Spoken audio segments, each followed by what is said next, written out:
తాకట్లో ఉన్న మీ బంగారాన్ని విడిపించి ఆ రోజు ఆన్లైన్ రేటుకి కొంటాం. Sharma gold company. నమస్కారం, వెల్కమ్ టు సుమన్ టీవీ. నేను గీతాంజలి. ప్రస్తుతం మనతో పాటు ఉన్న అతిథి చాలా స్పెషల్ పర్సన్ అండి, ది మదన్ గుప్తా. ఈ పేరు చెప్పగానే చాలా మందికి అర్థమైపోయి ఉంటుంది. వారు వృత్తిరీత్యా ఒక డాక్యుమెంటరీ డైరెక్టర్, కానీ వారు చేసేటువంటి పరిశోధనలు మనలాంటి వాళ్ళకి ఒక మార్గదర్శకాలుగా అయిపోయాయి. ఎందుకు అనంటే వారు చెప్పే ప్రతి అంశం కూడా ఇలా ఉంటుందా, మన పురాణాలు కానీ ఇతిహాసాల గురించి కావచ్చు, అలాగే మన చరిత్ర గురించి చాలా అంటే అందరికీ అర్థమయ్యే రీతిలో వారు వివరిస్తూ వస్తున్నారు. మనందరికీ కూడా ఇలా జరిగిందని మనమే ఆశ్చర్యపోయేటువంటి అలాంటి అనుభూతులకి మనం లోనవుతాము.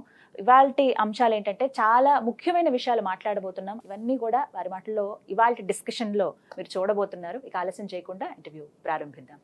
మదన్ గుప్తా గారు, నమస్కారం సార్. నమస్తే అమ్మా. ఎలా ఉన్నారు? బాగున్నావు అమ్మా. ద్వారక గురించి ఖచ్చితంగా మాట్లాడాలి. మీరు గతంలో మనం చేసిన ఇంటర్వ్యూలో వాటి గురించి చెప్పారు, ఎలా ఉండేది అసలు ద్వారకా నగరము, అప్పుడే టైల్స్ ఉండేవి, ఇంత బాగా ఆధునికంగా ఉండేదని చెప్పారు. కానీ నిర్మాణం గురించి మాట్లాడుకుంటే అసలు ఎటువంటివి అక్కడ యూజ్ చేసినటువంటి టెక్నాలజీ ఏమన్నా ఉందా అప్పటి రోజుల్లోనే? అలాగే అసలు మునిగిపోవడానికి కారణం ఏంటి? మునిగిపోతుందని తెలిసిన ప్రాంతంలో కృష్ణుడు ఎందుకు అలా ఒక నగరం నిర్మాణం చేయమంటారు అని చెప్పేది ఒక ప్రశ్న సార్. కాదు, అక్కడ ముందే ఒక రాజ్యం ఉంది అని అంటారు కొంతమంది. వీటిలో ఏది నిజం? మీ మాటల్లో వివరించండి ద్వారక గురించి. ద్వారక ఎలా ఉండింది? ద్వారక నిర్మాణానికి కారణం ఇదంతా మనకు భాగవతంలోను మహాభారతంలోను తెలుస్తుంది. కానీ అంతకు ముందే ద్వారకలో ఇంకొక రాజ్యం ఉండేది. అంటే ద్వారక ఉండక ముందే ఇంకొక రాజ్యం ఉండేది, అది నాశనం అయిపోయింది. ఆ తర్వాత అదే ప్రాంతంలో కృష్ణుడు కట్టమన్నాడు అని అంటారు. అది శిథిలమైపోయి అక్కడ ఏమీ లేని పరిస్థితులు ఉండేవి.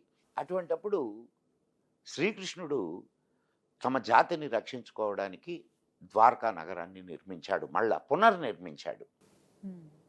ద్వారకా అనగానే ఏదో ఒక చిన్న ఐలాండ్లో ఒక కోట, దాని చుట్టుపక్కల ఉన్నటువంటి ఒక 1000 కుటుంబాలు 2000 కుటుంబాలు అని అనుకుంటే మీరు పొరపడ్డట్టే.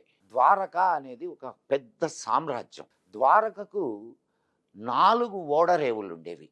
మొన్న ఈ మధ్య కాలంలో త్రవ్వకాలలో కొన్ని ఓడరేవుల అవశేషాలు కూడా బయటపడ్డాయి. అంటే 5000 సంవత్సరాల క్రితమే మనకు ఓడల మీద వ్యాపారాలు జరిగాయనే సంగతి దీన్ని బట్టే అర్థమవుతుంది. అంతేకాకుండా సిరామిక్ టైల్స్ అక్కడ వాడారు అని. ఈరోజు మనం ఈ సిరామిక్ టైల్స్ టెక్నిక్ని మనం ఈరోజు వాడుతున్నాం. 5000 సంవత్సరాల క్రితం ద్వారకలో సిరామిక్ టైల్స్ వాడారు అని అంటే అది ఎంత గొప్ప విశేషమో మీరు ఆలోచించండి. ఆనాడు ఆ నగరం శత్రు దుర్భేద్యంగా ఉండేది. ఎందుకనంటే 4 వైపులా సముద్రం. ఎటు రావాలన్నా కానీ సముద్రాన్ని దాటుకొని రావాలి. సముద్రాన్ని దాటాలి అని అంటే కృష్ణుడి యొక్క సైన్యం సిద్ధంగా ఉండేది. అనేక సార్లు దాడులకు గురి అయినటువంటి కృష్ణుడి సామ్రాజ్యం తను ఒక సేఫెస్ట్ ప్లేస్ని చూసుకోవడానికిగా ద్వారకలో నిర్మాణం చేశాడు. కొన్ని 100 కిలోమీటర్ల విస్తీర్ణం కలిగినటువంటి సామ్రాజ్యం అది. ఆ సామ్రాజ్యం ఇది కావడానికి కారణం ఏమిటి అని అంటే సముద్రపు నీటి మట్టం పెరగడం వలన అది నీటిలో మునిగిపోయింది. కానీ చాలా ఆశపడ్డాను సార్. ప్రధాని మోదీ గారు ఎప్పుడైతే వెళ్ళి ఇలా పూజలు నిర్వహించారో, చేసి వచ్చిన తర్వాత అందరికీ అవకాశం ఉండబోతోంది, సబ్మరైన్ ఏదైతే ఉంటుందో అందులో వెళ్ళి చూసేటువంటి అవకాశం ఉంటుంది అని అన్నారు. మరి ఆ అవకాశం ఏమైనా ఉంటుందా? ఇక అది కలగానే మిగిలిపోతుందా? ద్వారకను అసలు మన కళ్ళతో మనం చూడగలుగుతామా?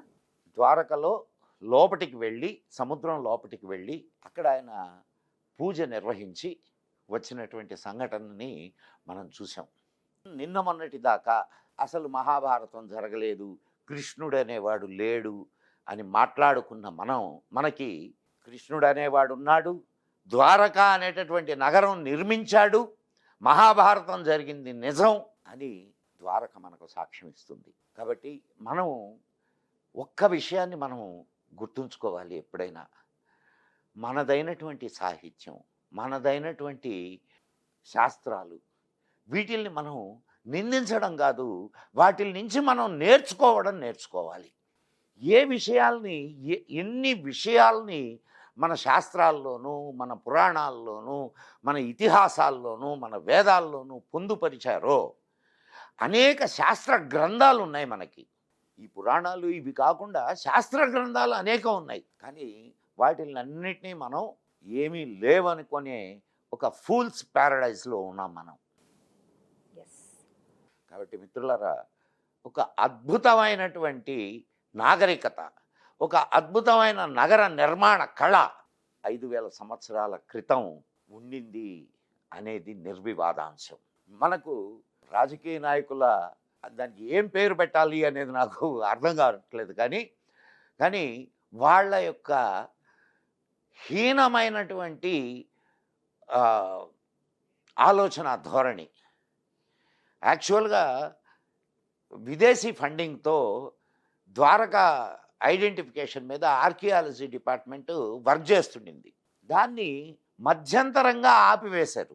కారణం ఏమిటంటే ద్వారక ఉన్నది అనేది బయటపడితే ఇక మొత్తం మహాభారతం జరిగింది నిజమవుతుంది, తక్కినటువంటి కృష్ణుడు ఉన్నది నిజమవుతుంది, మన ఇతిహాసమైనటువంటి మహాభారతం జరిగింది అని చెప్పడానికి అద్భుతమైన సాక్ష్యాధారంగా ద్వారక నిలుస్తుంది. అది ఆనాటి పాలకులకు ఇష్టం లేదు. కాబట్టి ఆ ప్రాజెక్ట్ ఆపివేయబడింది. పోనీ ఆ తర్వాతైనా వచ్చినటువంటి ప్రభుత్వాలు మళ్ళా కొనసాగించాయా అంటే అటువైపు ఏ ప్రభుత్వం దృష్టి మరలించలేదు. కనీసం ఇప్పుడైనా మోడీ ప్రభుత్వం ఆ దిశగా ఆలోచించి మళ్ళా ద్వారకను మనకు చూపించేటటువంటి అవకాశం ఏమన్నా కల్పిస్తుందేమో వేచి చూద్దాం. ఇది మిత్రులారా అద్భుతమైన ద్వారక అనేది ఒక చిన్న పట్టణమో ఒక పల్లె కాదు. ద్వారక అనేది ఒక మహానగరం. అక్కడ అద్భుతమైనటువంటి వ్యాపారం జరిగేది, ఓడల్లో ఎగుమతులు దిగుమతులు జరిగేవి, అనేక ఓడరేవులు ఉండేవి. ఇవన్నిటినీ గమనిస్తే ఒక చిన్న పట్టణానికి లేదా ఒక చిన్న పల్లెటూరికి ఇంత ఇన్ఫ్రాస్ట్రక్చర్ అవసరం లేదు. కాబట్టి ద్వారక అనేది ఒక మహాపట్టణం. ఈ విషయాన్ని అందరూ గుర్తించండి. ద్వారక మీద జరిగినటువంటి అనేక పరిశోధనలు ఈ విషయాన్ని తెలుపుతున్నాయి. మరొక మంచి అంశంతో మీ ముందుకు వస్తాను. అప్పటి వరకు సెలవు మరి. జై హింద్, జై మా భారతి.